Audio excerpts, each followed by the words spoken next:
ಅಪ್ರತಿಮ ದೇಶಪ್ರೇಮಿ ಕ್ರಾಂತಿವೀರ ಸಂಗೊಳ್ಳಿ ರಾಯಣ್ಣನವರ ಪ್ರತಿಮೆ ಪ್ರತಿಷ್ಠಾಪನೆ ಹಾಗೂ ರಾಯಣ್ಣನ ವೃತ್ತ ಲೋಕಾರ್ಪಣೆ ಕಾರ್ಯಕ್ರಮವು ಶ್ರಾವಣ ಮಾಸದ 2ನೇ ಶುಕ್ರವಾರದಂದು ತಾಲೂಕಿನ ಕುಂಟೋಜಿ ಗ್ರಾಮದಲ್ಲಿ ಅದ್ದೂರಿಯಾಗಿ ಮಾಡಲಾಯಿತು.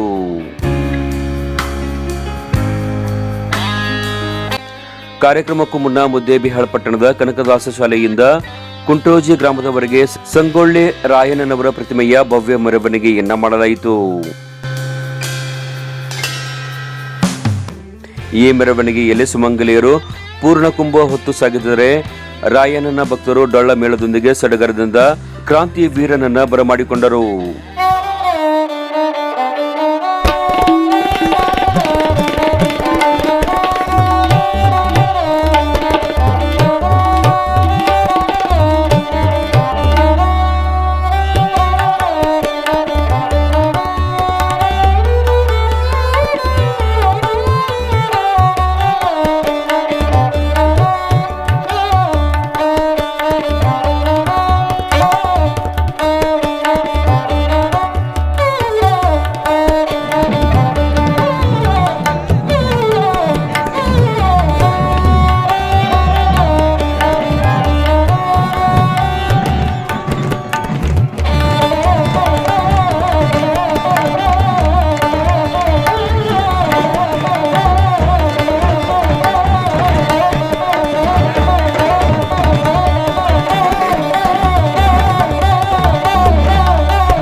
ಕುಂಟೋಜಿಯ ನೂತನ ಸಂಗೊಳ್ಳಿ ರಾಯಣ್ಣ ವೃತ್ತದಲ್ಲಿ 8.5 ಅಡಿ ಎತ್ತರದ ಫೈಬರ್ನಿಂದ ನಿರ್ಮಿಸಿದ ರಾಯಣ್ಣನ ಮೂರ್ತಿಯನ್ನ ಪ್ರತಿಷ್ಠಾಪನೆ ಮಾಡಲಾಯಿತು.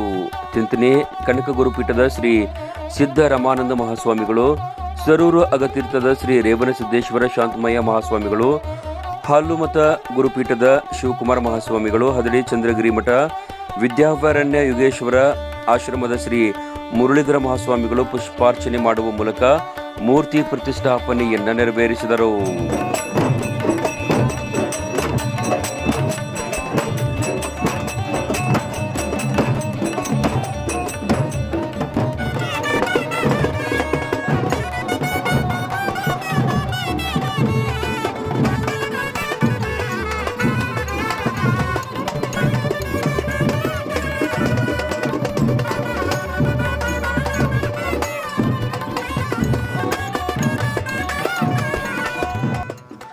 ರಾಯಣ್ಣ ಯಾವುದೇ ಒಂದೇ ವರ್ಗಕ್ಕೆ ಸೀಮಿತವಾಗಿಲ್ಲ. ಶ್ರೀ ರಮಾನಂದ ಮಹಾಸ್ವಾಮಿಗಳು ಕುಂಟೋಜೆ ವಿದ್ಯಾವರಣ್ಯ ಆಶ್ರಮದ ಆವರಣದಲ್ಲಿ ನಡೆದ ಸಮಾರಂಭದಲ್ಲಿ ದಿವ್ಯ ಸಾನ್ನಿಧ್ಯವನ್ನು ವಹಿಸಿ ಮಾತನಾಡಿದ ಶ್ರೀ ಸಿದ್ದರಾಮಾನಂದ ಮಹಾಸ್ವಾಮಿಗಳು ಮತ್ತು ಶ್ರೀ ರೇವಣಸಿದ್ದೇಶ್ವರ ಶಾಂತಮಯ್ಯ ಮಹಾಸ್ವಾಮಿಗಳು, ಸಂಗೊಳ್ಳಿ ರಾಯಣ್ಣ ಕೇವಲ ಕುರುಬರ ಪ್ರತೀಕವಲ್ಲ, ರಾಯಣ್ಣ ಸ್ವಾಭಿಮಾನ ಹಾಗೂ ದೇಶಭಕ್ತರ ಪ್ರತೀಕವಾಗಿದ್ದಾರೆ. ಅವರನ್ನ ಯಾವುದೇ ಒಂದು ವರ್ಗಕ್ಕೆ ಸೀಮಿತಗೊಳಿಸಬೇಡಿ. ಪ್ರತಿಯೊಬ್ಬರು ದೇಶ ಪ್ರೇಮವನ್ನ ಮೈಗೂಡಿಸಿಕೊಂಡು ಮನೆತನದ ಸಂಸ್ಕೃತಿಯನ್ನ ಉಳಿಸಬೇಕು ಎಂದರು. ಸಂಗೊಳ್ಳಿ ರಾಯಣ್ಣ ತನಗಾಗಿ ಬದುಕಲಿಲ್ಲ. ಆಸ್ತಿ ಅಂತಸ್ತುಗಳ ಆಮಿಷಕ್ಕೆ ಒಳಗಾಗದೆ ದೇಶಕ್ಕಾಗಿ ತಮ್ಮ ಪ್ರಾಣವನ್ನ ತ್ಯಾಗ ಮಾಡಿದ್ದಾರೆ. ಅಂತಹ ದೇಶಭಕ್ತನ ಪ್ರತಿಮೆ ಸ್ಥಾಪಿಸಿದ ಕುಂಟೋಜಿಯ ಯುವಕರು ಯಾವುದೇ ದುಶ್ಚಟಗಳಿಗೆ ದಾಸರಾಗದೆ ಅವುಗಳನ್ನ ತ್ಯಜಿಸುವ ಸಂಕಲ್ಪವನ್ನ ರಾಯಣ್ಣನ ಪ್ರತಿಮೆ ಮುಂದೆ ಮಾಡಬೇಕು ಎಂದು ಕರೆ ನೀಡಿದರು. ಸ್ವಾಭಿಮಾನದ ಪ್ರತೀಕನೇ ಹೊರತು ಕುರುಬರ ಪ್ರತೀಕ ಅಲ್ಲ ಅಂತ. ಕುರುಬರೊಟ್ಟೆ ಹುಟ್ಟಿದ್ದಾರೆ, ಆದ್ರೆ ಕುರುಬರ ಪ್ರತೀಕ ಅಲ್ಲ ಅಂತ. ಇವತ್ತು ಇಡೀ ದೇಶದ ದೇಶಭಕ್ತರ ಪ್ರತೀಕ. ಈ ಹಿನ್ನೆಲೆಯಲ್ಲಿ ಊರಿನ ಎಲ್ಲ ದೈವಸ್ಥರು ರಾಯಣ್ಣನಿಗೆ ಗೌರವವನ್ನು ಕೊಟ್ಟು ಇವತ್ತು ಕಾರ್ಯಕ್ರಮದಲ್ಲಿ ಪಾಲ್ಗೊಂಡು, ಆದ್ರೆ ಈ ಭೂಮಿ ಮೇಲೆ ನಿನ್ನಂತ ಮಕ್ಕಳು ನನಗೆ ಬೇಕು ಅಂತ ಅಂದ್ಬಿಟ್ಟು ಹರಕೆ ಕಟ್ಟಿ ಹೋಗುವಂತ ಕ್ಷೇತ್ರ ಯಾವ್ದಪ್ಪ ಅಂದ್ರೆ ಸಮಾಧಿ ಕ್ಷೇತ್ರ ಯಾವುದು ಅಂತಂದ್ರೆ ಸಂಗೊಳ್ಳಿ ರಾಯಣ್ಣನ ಸಮಾಧಿ ಮಾತ್ರ. ಗೆಡಿಸಿ ಈ ಭಾಗದಲ್ಲಿ ನಮ್ಮ ನಾಡಿನ ಸಂಸ್ಕೃತಿಯನ್ನ ಎತ್ತಿ ಹಿಡಿಯುವಂತಹ ರಕ್ತ ನನ್ನ ಮೈಯಲ್ಲಿ ಐತೆ. ಇಂಥ ರಕ್ತದ ಕುಡಿ ಮತ್ತೊಬ್ಬ ಹುಟ್ಲಿಲ್ಲಲ್ಲ ಅಂತಂದ್ಬಿಟ್ಟು ನಾನು ಅಳ್ತಾ ಇದ್ದೀನಿ ಅನ್ನುವಂತಹ ಹೆಮ್ಮೆಯನ್ನ ರಾಯಣ್ಣನ ಬಗ್ಗೆ ತಾಯಿ ವ್ಯಕ್ತಪಡಿಸ್ತಾಳೆ. ಇಂಥ ಮಗ ನನ್ನ ಹೊಟ್ಟೆಗೆ ಇನ್ನೊಬ್ಬ ಹುಟ್ಲಿಲ್ಲಲ್ಲ, ರಾಯಣ್ಣನಂತ ಇನ್ನೊಬ್ಬ ಹುಟ್ಟಿದ್ರು ಇನ್ನೊಬ್ಬನು ಕಳಿಸ್ತಿದ್ದೆ. ಇವತ್ತು ಈ ಬಿಜಾಪುರ ಜಿಲ್ಲೆ ಸೈನಿಕರಿಗೆ ಹೆಸರುವಾಸಿ. ನಮ್ಮ ರಾಜ್ಯದಲ್ಲಿ ನಿಮ್ಮೂರಾಗೂ ಸೈನಿಕರಿದ್ದಾರ? ಇಲ್ಲ, ಹೌದಿಲ್ಲ? ಬಹಳ ಮಂದಿ ಸೈನಿಕರ ಹುದ್ದೆ ಬರುತ್ತೆ ಅಂತಂದ್ರೆ ಬೇಡ ಬೇಡ ಅಂತಾನೆ ಇಲ್ಲ, ಅಲ್ಲಿ ಹೋಗಿ ಸತ್ರು ಹೆಂಗಪ್ಪ ಅಂತಂದ್ರೆ. ದೇಶ ಪ್ರೇಮ ಅನ್ನೋದು ಜನಗಳಲ್ಲಿ ಇವತ್ತು ಇದ್ದಂಗಾಗಿದೆ, ಸ್ವಾರ್ಥ ಅನ್ನೋದು ಹೆಚ್ಚಿಗಾಗಿತ್ತಂದ್ರೂ ಹಣಕ್ಕೆ, ಆಸ್ತಿಗೆ, ಅಧಿಕಾರಕ್ಕೆ ಮಣಿಲಾರ್ದನೆ ನಾಡಿಗೋಸ್ಕರ ಪ್ರಾಣ ಬಿಟ್ಟಂತ ಕ್ರಾಂತಿವೀರ ಸಂಗೊಳ್ಳಿ ರಾಯಣ್ಣನ ರಕ್ತ ನಿಮ್ಮೆಲ್ಲರ ಮೈಯಲ್ಲಿ ಹರಿತಾ ಐತೆ ಅಂತಂದ್ರೆ ಈ ಊರಿನ ಕುಂಟೋಜಿ ಗ್ರಾಮದ ಯುವಕರು ಇಂಥ ಸಂಕಲ್ಪ ಮಾಡಬೇಕು. ಬರೀ ಅಲ್ಲಿ ಕುಂಡ್ರಿಸಿರೋದು ಅಷ್ಟೇ ಅಲ್ಲ, ಆ ರಾಯಣ್ಣನ ಯಾರೆಲ್ಲ ದೇಣಿಗೆ ಕೊಟ್ಟಿದ್ದೀರಿ, ನಮ್ಮೂರ ರಾಯಣ್ಣ ಅಂತಂದ್ಬಿಟ್ಟು ಯಾರು ಅಭಿಮಾನದಿಂದ ಹೇಳ್ಕೊಳ್ತಿದ್ರಿ, ಹಳದಿ ಶಾಲ್ ಹಾಕೊಂಡಿದ್ರಿ, ಕೆಂಪು ಶಾಲ್ ಹಾಕೊಂಡಿದ್ರಿ, ಮತ್ತು ಹೋಗಿ ಸೆರೆ ಅಂಗಡಿ ಕುಂತು ಕುಡಿದ್ರಿ ಅಂತಂದ್ರೆ ರಾಯಣ್ಣನ ನಡಬೀದಿಯಲ್ಲಿ ಅವಮಾನ ಮಾಡ್ದಂಗೆ. ಅಂಡೆ ಕಂಡ ತಿನ್ನೋದು ಈ ಶ್ರಾವಣ ಮಾಸದಾಗೂ ನಾನು ನೋಡಿದೆ. ಶ್ರಾವಣ ಮಾಸ ಬಹಳ ಚೆನ್ನಾಗ್ ಮಾಡ್ತಾರೆ ಅಂದ್ಕೊಂಡಿದ್ದೆ, ಅಲ್ಲಿ ಕುಡ್ದು ಹಿಂದೆನೆ ಜಗಳ ಮಾಡ್ಕೊಂತೀವಿ. ಅಲ್ಲಿ ಆಜು ಬಾಜು ನೋಡ್ರಿ, ಮುಸಲ್ಮಾನರು ರಂಜಾನ್ ಬಂದ್ರೆ ಎಷ್ಟು ಪದ್ಧತಿ ಪ್ರಕಾರ ಇರ್ತಾರೆ. ನಿಮಗೇನಾಗಿದ್ದಪ್ಪ ದಾಡಿ? ವರ್ಷ ಎಲ್ಲ ಮಾಡೋ ಚಟ ಮಾಡ್ತೀರಿ, ಶ್ರಾವಣ ಮಾಸ ಬಂದಾದ್ರೂ ಒಂದಿಷ್ಟು ಕುಡಿಯೋದು, ಬೀಡಿ ಸಿಗರೇಟ್ ಸೇದೋದು, ಅಂಡೆ ಕಂಡ ಸೇವಿಸೋದು ಬಿಡಬೇಕು ಅನ್ನೋ ಖಬರು ನಮ್ಮ ಮನೆಯಲ್ಲಿ ಸಂಸ್ಕೃತಿ ಇಲ್ಲ. ಕಾರಣ ಹೆಣ್ಮಕ್ಳು ನೀವು ನಮ್ಮ ಸಂಸ್ಕೃತಿಯ ಪ್ರತಿನಿಧಿಗಳು. ಈ ಊರಾಗೆ ತಂದೆ ತಾಯಿ ಆಸ್ತಿಯನ್ನೇ ನಂಬ್ಕೊಂಡು ಯಾರು ಜೀವನ ಮಾಡ್ತಾ ಇದ್ದಾರೆ ಈ ಊರಾಗೆ, ಜೊತೆಗೆ ಅಣ್ತಂದ್ರನ್ನೇ ಆಸರೆ ಹಾಕೊಂಡು ಯಾರು ಜೀವನ ಮಾಡ್ತಿದ್ದಾರೆ ಅಂತ ಅವರು ರಾಯಣ್ಣನ ಭಕ್ತರಾಗೋದಕ್ಕೆ ಸಾಧ್ಯ ಇಲ್ಲ, ರೇವಣ ಸಿದ್ದನ ಭಕ್ತರಾಗೋದಕ್ಕೆ ಸಾಧ್ಯ ಇಲ್ಲ, ಬೀರಪ್ಪನ ಭಕ್ತರಾಗಕ್ಕೆ ಸಾಧ್ಯ ಇಲ್ಲ. ರಾಯಣ್ಣನ ಇಂಥ ಒಂದು ಪ್ರತಿಷ್ಠಾಪನೆಯ ಸಂದರ್ಭದಲ್ಲಿ ಯುವಕರು ನಾವೆಲ್ಲರೂ ದೇಶ ಪ್ರೇಮ ಜೊತೆಗೆ ಮನೆತನದ ಸಂಸ್ಕೃತಿ ಎರಡನ್ನೂ ಸಹಿತನ ಉಸಿರಾಗಿಸ್ಕೊಂಡು ಸ್ವಾವಲಂಬಿ ಜೀವನ ಮಾಡುವಂತ ಯುವಕರು ಊರಲ್ಲಿ ಹೆಚ್ಚಾಗ್ಲಿ. ಧೈರ್ಯಶಾಲಿಯಾಗಿ ತನ್ನ ಪ್ರಾಣವನ್ನ ತ್ಯಾಗ ಮಾಡಕ್ಕೂ ಸಜ್ಜಾಗಿ ಬಹುತೇಕ ಇಲ್ಲೆಲ್ಲ ನಿಂತವ್ರು ನಾವು ಬಹಳ ಚಂದ ಆತನ ಬಗ್ಗೆ ವರ್ಣನೆ ಮಾಡಬಹುದು, ಹೇಳಬಹುದು. ನಮ್ಮ ಜೀವ ಹೋಗ್ತದಂದ್ರೆ ಓಡಿ ಬಿಟ್ಟು ಹೋಗ್ಬಿಡ್ತೇವೆ. ನಾವು ಯಾರು ನಿಂದ್ರಂಗಿಲ್ಲ, ಹೌದಲ್ಲ? ನಾವು ಬಹಳ ಚಂದ ಹೇಳ್ತೇವೆ, ಕೇಳ್ತೇವೆ. ಆದ್ರೆ ಸಾವು ಕಣ್ಣು ಮುಂದಿಟ್ಟುಕೊಂಡು ಹೋರಾಡಿದಂತ ಮಹಾತ್ಮ ಯಾರಾದ್ರೂ ಇದ್ರು ಅಂದ್ರೆ ಕ್ರಾಂತಿವೀರ ಸಂಗೊಳ್ಳಿ ರಾಯಣ್ಣ ಹಾಗೆ ಎನ್ನುವಂಥದ್ದು. ಅನ್ಕೊಂಡು 6 ಗಂಟೆಗೆ ಚಂದ ಹೇಳ್ಬೇಕಾಗಿತ್ತು ಅಂದ್ರೆ ನಮ್ಮೆಲ್ಲರಿಗೆ ನಿಜವಾದ ದೇವರು ಯಾರಂದ್ರೆ ಬಾರ್ಡರ್ದಲ್ಲಿರುವಂತ ಸೈನಿಕರು ಹಾಗೆ ಎನ್ನುವಂಥದ್ದು. ಹಾಗಾಗಿ ಈ ದೇಶದ ಮೇಲೆ, ಈ ನೆಲದ ಮೇಲೆ, ಈ ಜಲದ ಮೇಲೆ, ಈ ಭಾಷೆಯ ಮೇಲೆ ಪ್ರೀತಿಯನ್ನಿಟ್ಟು ಹೋರಾಡಿದಂತ ಮಹಾತ್ಮ ಆತ ಕ್ರಾಂತಿವೀರ ಸಂಗೊಳ್ಳಿ ರಾಯಣ್ಣ. ಹಾಗಾಗಿ ಅಂಥವನ ಮೂರ್ತಿಯನ್ನ ಇವತ್ತ ಕುಂಟೋಜಿ ಒಳಗೆ, ಇದು ಸಾಮಾನ್ಯ ಅಲ್ಲ, ಮುದ್ದೇಬಿಹಾಳ ತಾಲೂಕು ಅಂತಂದ್ರೆ ಆಲಮತ ಗುರು ಪರಂಪರೆಯನ್ನ ಪಡೆದಂತ ಒಂದು ತಾಲೂಕು ಇದು. ಮಾಡೋದು, ಜಿಗದೆ ಆಡೋದು, ಕುಣದೆ ಆಡೋದು, ಕುಡಿದು ಮನೆಗೆ ಹೋಗೋಂಗ ಆಗಬಾರದು. ಆತನ ಜಾತ್ರೆ, ಆತನ ಮೆರವಣಿಗೆ, ಆತನ ಪ್ರಾಣ ಪ್ರತಿಷ್ಠಾಪನೆ ದಿನ ನಾನೊಂದು ಪ್ರತಿಜ್ಞೆ ಮಾಡಿದೆ.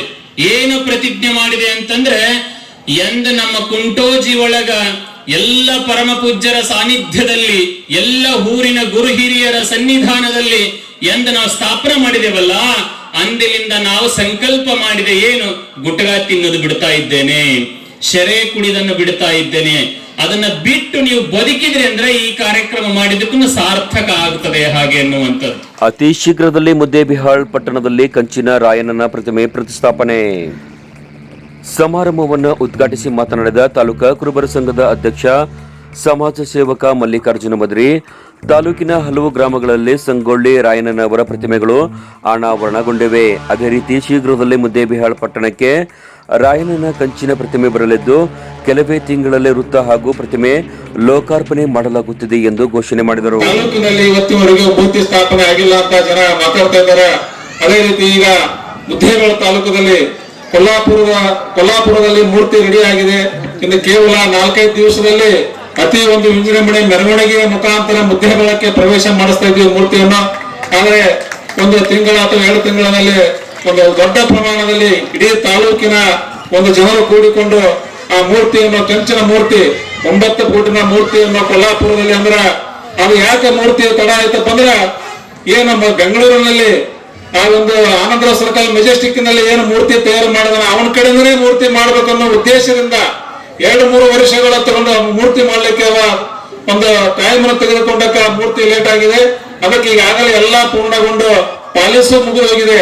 ಈ ಒಂದು 2-3 ದಿವಸದಲ್ಲಿ ಮುದ್ದೇಬಿಹಾಳಕ್ಕೆ ಮೂರ್ತಿಯನ್ನು ಬರಮಾಡಿಕೊಂಡು ಅತಿ ಒಂದು ಶೀಘ್ರದಲ್ಲಿ ಒಂದು 2-3 ತಿಂಗಳಲ್ಲಿ ಒಂದು ಡೇಟ್ ಅನ್ನು ತೆಗೆದುಕೊಂಡು ಒಂದು ಅತಿ ವಿಜೃಂಭಣೆಯಿಂದ ಮುದ್ದೇಬಿಹಾಳ ತಾಲೂಕಿನಾದ್ಯಂತ ಎಲ್ಲರ ಜನರು ಕೂಡಿಕೊಂಡು ಎಲ್ಲ ಸಮಾಜದವರು ಕೂಡಿಕೊಂಡು ಆ ಮೂರ್ತಿಯನ್ನು ಉದ್ಘಾಟನೆ ಮಾಡಲಿದ್ದೇವೆ ಅಂತ ಹೇಳ್ತಾ ಕಾರ್ಯಕ್ರಮದಲ್ಲಿ ಪ್ರಾಚಾರ್ಯ SK ಹರ್ನಾಳ್ ಅವರು ಕ್ರಾಂತಿವೀರ ಸಂಗೊಳ್ಳಿ ರಾಯಣ್ಣನ ಕುರಿತು ದೇಶಭಕ್ತಿಯ ಉಪನ್ಯಾಸವನ್ನ ನೀಡಿದರು. ಪತ್ರಕರ್ತ ಬಸವರಾಜ್ ಹುಲಗಣ್ಣಿ ಪ್ರಾಸ್ತಾವಿಕ ನುಡಿಗಳನ್ನಾಡಿದರು. ಸಂಗೊಳ್ಳಿ ರಾಯಣ್ಣ ಭೂಮಿಗೆ ಅವತರಿಸಿ ಬಂದು ಎಷ್ಟು ವರ್ಷ ಬದುಕಿದ? ನನಗೆ 46 ವಯಸ್ಸಿಗೆ. ರಾಯಣ್ಣ ಎಷ್ಟು ವರ್ಷ ಬದುಕಿದ? ಇಡೀ ಜಗತ್ತೇ ಕೊಂಡಾಡ್ತಾ ಇದೆ. ಇಡೀ ಭಾರತ ದೇಶ ಹೃದಯದಲ್ಲಿ ಸ್ಮರಿಸ್ತಾ ಇದೆ. ಸರ್ವ ಜಾತಿಯವರು ರಾಯಣ್ಣ ಅಂದ್ರೆ ಕೆಚ್ಚದೆ ನಾಯಕ ಅಂತ ಹೇಳ್ತಾರೆ. ಅದಕ್ಕೆ ಕಾರಣ ಏನು ಅಂತಕ್ಕಂಥದ್ದನ್ನ ನಾವು ಮೆಲುಕು ಹಾಕಬೇಕಾಗುತ್ತೆ. ಅಂತ ಕ್ರಾಂತಿವೀರ ಸಂಗೊಳ್ಳಿ ರಾಯಣ್ಣ ಹೋರಾಟ ಮಾಡಿ ತಾಯಿಯ ಪ್ರಾಂತವನ್ನ ಉಳಿಸುವುದರ ಜೊತೆಗೆ ವ್ಯಾಪಾರದ ದೃಷ್ಟಿಯನ್ನು ಇಟ್ಟುಕೊಂಡು ಜಲಮಾರ್ಗದ ಮುಖಾಂತರವಾಗಿ ಭಾರತ ದೇಶವನ್ನ ತಕ್ಕಡಿ ಹಿಡಿದುಕೊಂಡು ಭಾರತ ದೇಶಕ್ಕೆ ಪ್ರವೇಶ ಮಾಡಿರ್ತಕ್ಕಂಥ ಕೆಂಪು ಕೋತಿಗಳ ಹೆಡೆಮುರಿಯನ್ನು ಕಟ್ಟಿರ್ತಕ್ಕಂಥ ವೀರ ಯಾರಾದ್ರೂ ಆಗಿದ್ರೆ ಅದು ಕ್ರಾಂತಿ ವೀರ ಸಂಗೊಳ್ಳಿ ರಾಯಣ್ಣ ಅಂತಕ್ಕಂಥದ್ದು ನೀವು ನೆನಪಿಸ್ಕೋಬೇಕಾಗ್ತದೆ. ಒಂದು ಆಸ್ಥಾನದಲ್ಲಿ ಹೋರಾಟ ಮಾಡಿ ಬ್ರಿಟಿಷ್ ಠಾಕ್ರೆ ಅಂತಕ್ಕಂಥ ವ್ಯಕ್ತಿಯ ರುಂಡವನ್ನು ಚೆಂಡಾಡಿ ಒಬ್ಬ ಸೈನಿಕ ಆ ಕತ್ತಿಯಿಂದ ವರಸೆಯಿಂದ ಎತ್ತಿ ಬ್ರಿಟಿಷರನ್ನ ಹೊಡೆದೋಡಿಸ್ತಕ್ಕಂಥ ಕೆಲಸವನ್ನು ಮಾಡಿದಾಗ ಬ್ರಿಟಿಷರು ಎದೆಗುಂದಿದ್ರು. ಮರಳಿ ಬಂದಾಗ ಚೆನ್ನಮ್ಮನ ಸುಳ್ಳಿ ರಾಯ ಸತ್ತಾನಂದಾಗ ತನ್ನ ಕೈಯಲ್ಲಿರೋ ಬಳಿಯನ್ನ ತೆಗೆದು ಕುಟ್ಟಿ ಪುಡಿ ಮಾಡಿ ಆ ಬಳಿಚೂರು ಕುಡಿದು ಜೈಲಿನಲ್ಲಿಯೇ ಸಾವನ್ನಪ್ಪತಕ್ಕಂಥದ್ದು ನನ್ನ ಮಗ ಸತ್ತ ಅಂದ್ರೆ ನಾ ಇರಬಾರ್ದು ಅಂತ ಹೇಳ್ತಾಳೆ ಚೆನ್ನಮ್ಮ ಅಂತಕ್ಕಂಥದ್ದನ್ನ ನಾವು ನೆನಪಿಸ್ಕೋಬೇಕಾಗ್ತಾ ಇದೆ ಅಂತಕ್ಕಂಥದ್ದು. ಹಾಗಾಗಿ ಚೆನ್ನಮ್ಮ ಸತ್ಗಳು ರಾಯಣ್ಣು ಸತ್ತು ಬಿಡಬೇಕಾಗಿತ್ತು. ಹೇಳ್ತಾನ ಆಗ ಹೋರಾಟ ಮಾಡ್ತಿರುವಾಗ, ತಾಯಿ ನಾನು ನಿನಗೆ ಮಾರವೇಶದಲ್ಲಿ ಭೇಟಿಯಾಗಕ್ಕೆ ಬಂದೀನಿ, ವೇಷವನ್ನು ಬದಲಿಸಿ ಬ್ರಿಟಿಷರ 100 ರುಂಡವನ್ನ ಚೆಂಡಾಡ್ತೀನಿ. ಅಕಸ್ಮಾತ್ 99 ರುಂಡಗಳು ಸಿಕ್ಕು ಇನ್ನು 1 ರುಂಡ ಕಡಿಮೆ ಬಿತ್ತಂದ್ರೆ 99 ರುಂಡಗಳನ್ನು ನಿನ್ನ ಪಾದಗಳಿಗೆ ಅರ್ಪಣೆ ಮಾಡಿ 100ನೇ ರುಂಡವನ್ನು ನಮ್ದು ಚೆಂಡಾಡಿ ನಿನ್ನ ಪಾದಕ್ಕೆ ಅರ್ಪಿಸ್ತೀನಿ ಅಂತಕ್ಕಂಥ ಹೋರಾಟಗಾರ ಸಂಗೊಳ್ಳಿ ರಾಯಣ್ಣ ಅಂತಕ್ಕಂಥದ್ದು. ನಮ್ಮ ಸಮಾಜದ ಕೂಡ್ಕೊಂಡು ಅದನ್ನ ಮುತ್ತಿ ಬಸ್ತಾಕೊಂಡು ಅಂದ್ರು ಅವ್ರು ಕೇಳೋ ಯಾರು ಕೇಳ್ಕೊಡ್ರಿ, ನಮ್ಗೆ ಎಷ್ಟು ಸಾಧ್ಯ ಆಗ್ತಾ ಹಾಕೊಂಡ್ ದುಡ್ಡು ಹಾಕಿ ತರೋಣ. ಏನ್ ಸಾಧ್ಯ ಮಾತಲ್ಲ. ಒಬ್ರು ಕಂಚಿ ಮೂರ್ತಿ ತರ್ಬೇಕಂದ್ರು, ಒಬ್ರು ಫೈಬರ್ ಮೂರ್ತಿ ತರ್ಬೇಕನ್ನೋರು. ಕಂಚಿ ಮೂರ್ತಿ ತರ್ಬೇಕಾದ್ರೆ 10-12 ಲಕ್ಷ ಬೇಕು. ಆ ಶಕ್ತಿ ನಮ್ಮ ಕಡೆ ಇದ್ದಿಲ್ಲ. ಅವ್ರು ಹೆಂಗಾರ ಮಾಡಿ ಒಂದು 100 ವರ್ಷ ಅಥವಾ 200 ವರ್ಷ ಬಾಳುವಂಥದ್ದು ಮೂರ್ತಿ ಮಾಡಿಸಿದ್ವಿ ಗ್ಯಾರಂಟಿ ಮೇಲೆ. ಎಲ್ಲ ಸಂಘಟಕರು ನಾವು ಹೇಳ್ಕೊಂಡ್ರ, ನಮ್ಮ ಹಿರಿಯರ ಹೇಳ್ಕೊಂಡ್ರ, ರಾಮಣ್ಣ ಹುಡುಗಣ್ಣವರು, ನಮ್ಮ ಕಾಕನವರು ಸಮಾಜ ಹೆಂಗಿದ್ದಕೊಂಡ್ರ ರಾಣಿ ಚೆನ್ನಮ್ಮನ ಮಗನಾಗಿ ಈ ದೇಶವನ್ನು ಕಟ್ಟಿದ. ಈ ಸಂದರ್ಭದಲ್ಲಿ ಪ್ರತಿಮೆ ಪ್ರತಿಷ್ಠಾಪನೆಗೆ ಶ್ರಮಿಸಿದ ಗಣ್ಯಮಾನ್ಯರು ಮತ್ತು ಸಂಗೊಳ್ಳಿ ರಾಯಣ್ಣ ಯುವ ಸಮಿತಿಯ ಸದಸ್ಯರನ್ನ ಸನ್ಮಾನಿಸಿ ಗೌರವಿಸಲಾಯಿತು. ಕಾರ್ಯಕ್ರಮದಲ್ಲಿ ರುದ್ರಯ್ಯ ಮಠ್, ಗುರುಲಿಂಗಪ್ಪ ಸುಲ್ಲೋಳಿ, ಸಂಗನಗೌಡ ಪಾಟೀಲ್, ರವಿ ಜಗಲಿ, BT ಚಿಗರಿ, MM ನಾಡಿಕಾರ್, MB ಹುಲಬೆಂಚಿ, ಕಾಳಿದಾಸ್ ಜಾತೋನಿ ಸೇರಿದಂತೆ ಕುಂಟೋಜಿ ಗ್ರಾಮದ ಹಿರಿಯರು, ಗಣ್ಯರು ಹಾಗೂ ಮಹಿಳೆಯರು ಹೆಚ್ಚಿನ ಸಂಖ್ಯೆಯಲ್ಲಿ ಭಾಗವಹಿಸಿದ್ದರು. ನಾಗರಾಜ್ ಮಿಲಿಟರಿ ಪ್ರಾರ್ಥನೆ ಸಲ್ಲಿಸಿದರೆ ನ್ಯಾಯವಾದಿ ಬಸವರಾಜ್ ಬಡಿಗೇರ್ ನಿರೂಪಿಸಿ ವಂದಿಸಿದರು.